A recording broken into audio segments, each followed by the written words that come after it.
Every e-commerce operator started collecting TCS, barring a few exceptions from 1st October 2018. This article will give you information about the TCS and how it works under TCS. तो जो e-commerce operator होते हैं वो TCS collect करेंगे, है ना। कब से कलेक्शन का जो ऊपर एप्लीकेबल हुआ है 1 अक्टूबर 2018। तो इसी इंफॉर्मेशन के बारे में हम इस टॉपिक में करेंगे। What is TCS?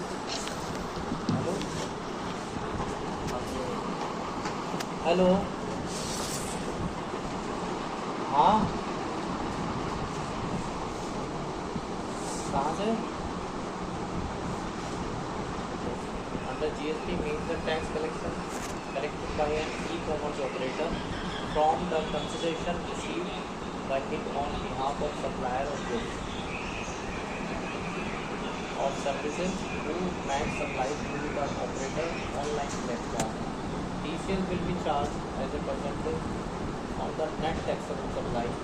The provision of TCS under GST is under section 52.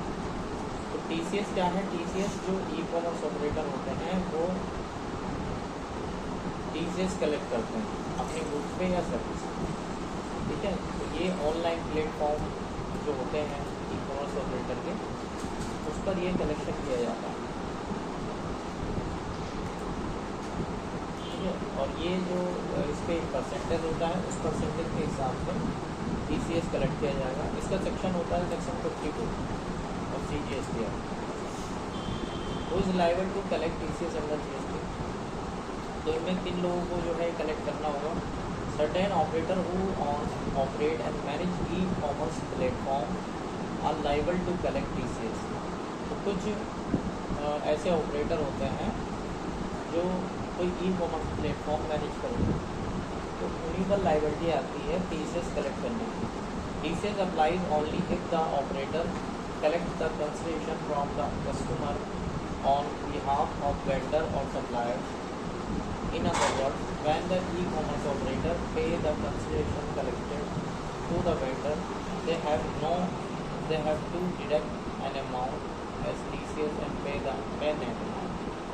तो ये क्या करेंगे, सामने जो उनका सप्लायर है उससे TCS कलेक्ट करेंगे और उससे उस अमाउंट को कलेक्ट करने के बाद में जो बची की अमाउंट वो सामने वाले सप्लायर को पेमेंट कर देंगे।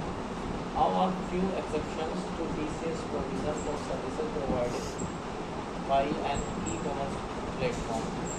जैसे एकोमोडेशन क्लब होते हैं तो अनरजिस्टर्ड सप्लायर है,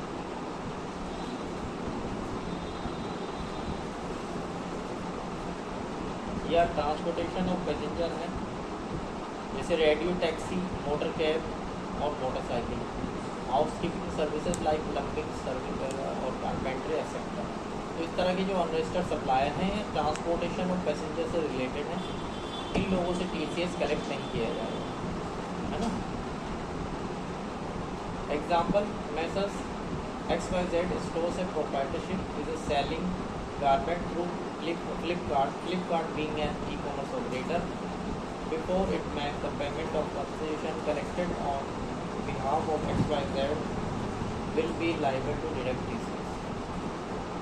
तो यहाँ पर होता ये है कि XYZ एक स्टोर है, एक प्रोप्राइटरशिप स्टोर है ना, और वो अपनी गारमेंट्स को सेल कर रहा है फ्लिपकार्ट के थ्रू। फ्लिपकार्ट पर वो कुछ कपड़े बेच रहा है, XYZ स्टोर है ना। फ्लिपकार्ट कौन है? इसमें ई-कॉमर्स ऑपरेटर है, ठीक है। और ये जो फ्लिपकार्ट है ये उससे TCS कलेक्ट करेगा, किससे? XYZ से, और TCS कलेक्ट करके उसको पेमेंट करा देगा। तो होगा ये कि बीच में होते हैं ई-कॉमर्स ऑपरेटर, जैसे अमेज़ोन होता है, फ्लिपकार्ट होता है ना, या मीशो है, या और जो ऑनलाइन प्लेटफॉर्म, तो उन पर एक सप्लायर रजिस्टर्ड होता है। जैसे आप अपनी शॉप को रजिस्टर्ड कर दोगे वहाँ पर, जो भी मैन्युफैक्चर हो या ट्रेडर हो, तो आप अपने प्रोडक्ट वहाँ पे लिस्ट कर देते हो उनकी साइट पर। वहाँ से कस्टमर जो है ऑर्डर करते हैं, है ना। वो पैसा जाता है ई-कॉमर्स, वो पैसा जाता है किसके पास? ई-कॉमर्स ऑपरेटर के पास।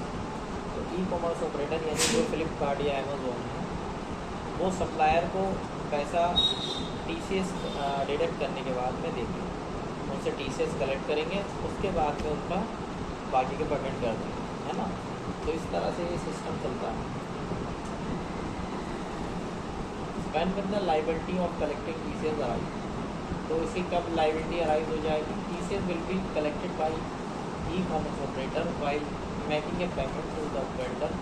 तो जब ये पेमेंट कर रहे हैं वेंडर को, है ना, उस टाइम ही TCS की लाइबिलिटी अराइज होती है। This payment will be the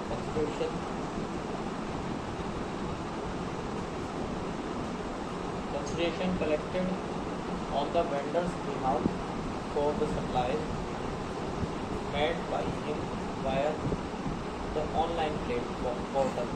The tax will be collected on the net value of taxable supplies।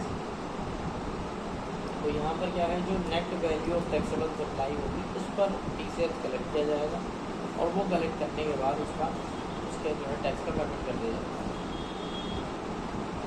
What is the rate of applicable under TCS? TCS पर rate कितना लगेगा? Dealer और trader supplying goods through services through e-commerce platform operator will receive payment after deducting collection of TCS 0.5 by CGST, है ना, और ये 1% जो है IGST होगा, अगर CGST 0.5% 0.5%। अच्छा, इसके जो है कम कर दिया गया है, पहले ये 1% था, अब क्या कर दिया गया है, 0.5% कर दिया गया है, ठीक है। 0.5% में क्या होगा, इंटरस्टेट सप्लाई में 0.5% will be collected and 0.25% under CGST, 0.25% under SGST। Similarly for a transaction between the states, the TCS rate will be 0.5% under the IGST, है ना। तो IGST के अकॉर्डिंग 0.5% लगेगा, और CGST SGST पे जो कलेक्शन होना है वो 0.25% इस तरह से होगा, है ना, सेम स्टेट। तो इसका रेट है, तो इसका रेट कितना होगा, 0.5%। CGST SGST में 0.25। Registration requirement under TCS provision of GST। तो जो e-कॉमर्स होंगे उनको रजिस्ट्रेशन लेना पड़ेगा। TCS का रजिस्ट्रेशन लेना पड़ेगा इनको, जो e-कॉमर्स ऑपरेटर होंगे, ठीक है। रजिस्ट्रेशन के लिए ऑनलाइन अप्लाई कर सकते हैं, इसके लिए कोई लिमिट नहीं होती है रजिस्ट्रेशन के लिए। अगर आप e-कॉमर्स ऑपरेटर हो तो आपको रजिस्ट्रेशन लेना पड़ता है। नॉर्मल रजिस्ट्रेशन अलग होता है, ये TCS वाला रजिस्ट्रेशन अलग होगा। Due date for deposit TCS। तो TCS जमा करने की तारीख क्या होती है, आपका मंथ खत्म हुआ, मंथ पूरा होने के बाद 10 दिन के अंदर आपको TCS जमा करवाना होता है। Payment of tax collected will be made in the following manner. तो ये तो पता ही होगा, CGST SGST जमा होगा या IGST होगा।